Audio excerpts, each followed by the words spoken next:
Election commission ने महाराष्ट्र में जादू से 1 करोड़ नए वोटर पैदा कर दिए।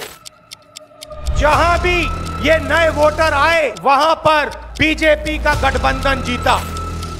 इलेक्शन कमीशन से उनको कहा हमें वीडियोग्राफी दिखाओ, इलेक्शन कमीशन ने मना कर दिया। एक विधानसभा में 1 लाख से ज्यादा वोट चोरी हुए। इलेक्शन कमीशन ने मुझसे एफिडेविट मांगा। बीजेपी के लोग प्रेस कॉन्फ्रेंस करते हैं, उनसे कोई एफिडेविट नहीं मांगा। उन्हीं का डेटा है, उन्हीं के आंकड़े हैं, मुझसे एफिडेविट मांग रहे हैं। नमस्कार, आपका मूड कैसा है? ठीक है। देखिए, ये संविधान को बचाने की लड़ाई है। पूरे हिंदुस्तान में आरएसएस और बीजेपी संविधान को मिटाने की कोशिश कर रहे हैं। हर चुनाव में नरेंद्र मोदी जी बीजेपी जीतती है। जहां भी देखो चुनाव होता है, ये जीतते हैं। महाराष्ट्र में सारे के सारे जो ओपिनियन पोल्स थे वो कह रहे थे कि इंडिया गठबंधन महाराष्ट्र में चुनाव जीतेगा। लोकसभा के समय हमारा गठबंधन महाराष्ट्र में चुनाव जीतता है। उसके 4 महीने बाद उसी महाराष्ट्र में बीजेपी का गठबंधन स्वीप करता है, चुनाव जीतता है। हमने थोड़ी सी इंक्वायरी की, पता लगा कि लोकसभा चुनाव के बाद इलेक्शन कमीशन ने महाराष्ट्र में जादू से 1 करोड़ नए वोटर पैदा कर दिए। लोकसभा में और विधानसभा में 1 करोड़ वोटरों का फर्क था। और भाई और बहनों, जहां भी ये नए वोटर आए वहां पर बीजेपी का गठबंधन जीता। हमारा 1 वोट कम नहीं हुआ।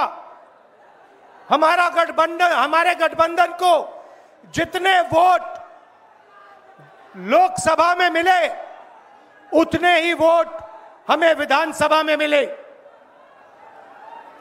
बीजेपी को सारे के सारे नए वोटरों के वोट मिले और वो चुनाव जीते। हमने शिकायत की, इलेक्शन कमीशन से उनको कहा हमें वीडियोग्राफी दिखाओ, इलेक्शन कमीशन ने मना कर दिया। उसके बाद हमने इंक्वायरी शुरू की।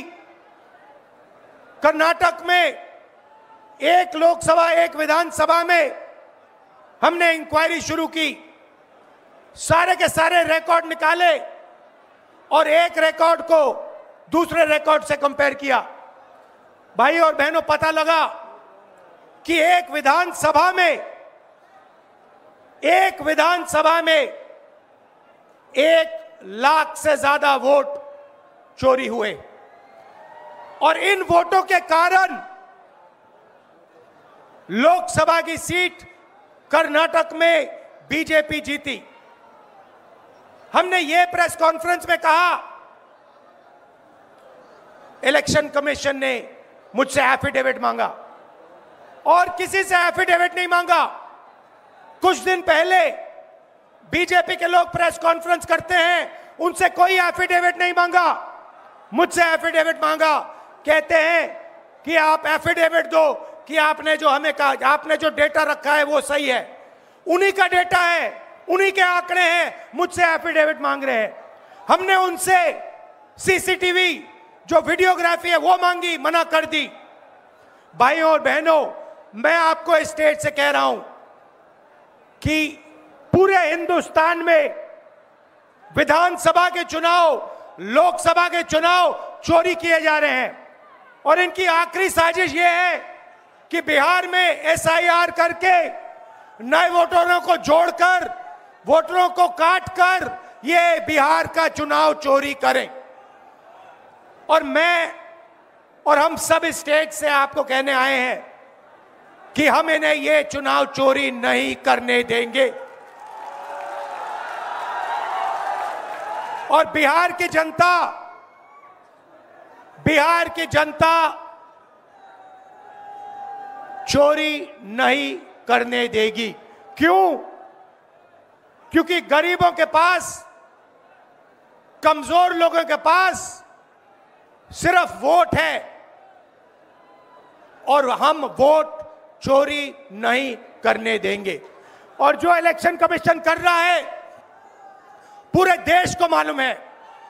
अब ये बात छुपी नहीं है, पहले देश को मालूम नहीं था कि कैसे चोरी की जाती है। हमने प्रेस कॉन्फ्रेंस में साफ करा दिखा दिया चोरी इलेक्शन कमीशन कैसे कर रहा है, और अब हम ये चोरी नहीं करने देंगे। और जहां भी ये चोरी हो रही है, चाहे बिहार में, चाहे महाराष्ट्र में, चाहे असम में, चाहे बंगाल में, हम इनकी चोरी पकड़कर जनता को दिखाने का काम करने जा रहे हैं। भाइयों और बहनों, नरेंद्र मोदी जी और एनडीए अरबपतियों के साथ सरकार चलाती है। आप वोट डालते हो, आपका वोट चोरी किया जाता है और फिर आपका पूरा का पूरा धन 5-6 अरबपतियों को दिया जाता है। हमने पार्लियामेंट में कहा कि हमें जाति जनगणना चाहिए और 50% रिजर्वेशन की जो दीवार है उसे तोड़ना चाहिए। प्रधानमंत्री के सामने मैंने कहा, मगर बीजेपी, नरेंद्र मोदी ने दबाव में आकर जाति जनगणना कह दिया कि करेंगे, मगर मैं जानता हूं कि वो सच्चा जाति जनगणना नहीं करने वाले हैं। वो 50% की जो दीवार है उसे नहीं तोड़ने वाले हैं। और पूरे हिंदुस्तान में कांग्रेस पार्टी, इंडिया गठबंधन जाति जनगणना करवाएगी, 50% की दीवार हम तोड़ेंगे। और ये जो वोट चोरी ये कर रहे हैं, आप देखना, हम वोट चोरी रुकवाएंगे। और एसआईआर की जो सच्चाई है, जो बिहार के गरीब जनता से वोट चोरी की जा रही है, हम पूरे देश को दिखाने जा रहे हैं। आपका दिल से बहुत बहुत धन्यवाद। नमस्कार, जय हिंद।